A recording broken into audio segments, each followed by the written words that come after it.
ఊరు ఏరైంది ఏరు ఊరయ్యింది. మొన్న కామారెడ్డిలా యమ కొట్టుడు కొట్టిండు వానదేవుడు. వరదలకు ఇండ్లు మునిగి ఇండ్ల సామాన్లు మునిగిపోయి అంత ఆగమాగమయ్యిర్రు పబ్లిక్. చెరువు కట్టలు దిగినాయి, షేన్లు షెల్కలు గంగర కలిసినాయి. రైతన్నల రెక్కల కష్టం అంతా బూడిదల పోసినట్టే అయ్యింది. అందుకే వాళ్ళందరినీ ఆదుకునే ఎగిరం చేస్తుర్రు సర్కారోళ్ళు. ఇక చూడుర్రి, సీఎం సార్ గాలి మోటార్ కట్టుకొని పోయిండు, అందరినీ అరుచుకుండు. అన్ని మునిగున్నప్పుడు పోతే అటింత ఆగం ఇటింత ఆగం అనుకున్నాడు కావచ్చు. అందుకే వాన మొత్తం వెలిసినాక వరద మొత్తం తగ్గినాక జర్ర ఎటోలాటు నిమ్మల పడ్డాక సీఎం సారు బండ్లు కట్టిండు. కామారెడ్డి పబ్లిక్ కష్టాలు అరుచుకొనికి పోయిండు.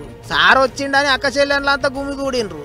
ఎన్నడు చూడని వరద చూసినాం సారు, ఇండ్లన్నీ ఆగమైనాయి సారు అని జీఆర్ కాలనీలో ఉండే జనాలు గోస చెప్పుకుండ్రు. ఇక ఆపదంతా అడిగి తెలుసుకున్నాక ముఖ్యమంత్రి మాట ముచ్చట్టు చేసిండు. కామారెడ్డి ఎల్లారెడ్డి దిక్కు తెగిన చెరువులు కుంటలు రోడ్లు అన్ని జబజబ బాగు చేయిస్తాం, పానాలు పోగొట్టుకున్న వాళ్ళ ఇంటి వాళ్ళకు 5 లక్షలు సాయం చేస్తాం అన్నట్టు మాటిచ్చిండు.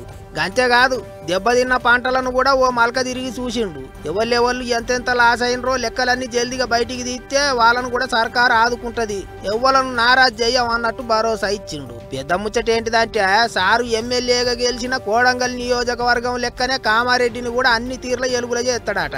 ఇక ఇది ఇట్లుంటే సీఎం సార్ వస్తున్నాడని కామారెడ్డి జిల్లాల కారు పార్టీ లీడర్లంతా ముందుగానే ఎటోళ్ళనట్టు ఆగబట్టిర్రు పోలీసోళ్ళు.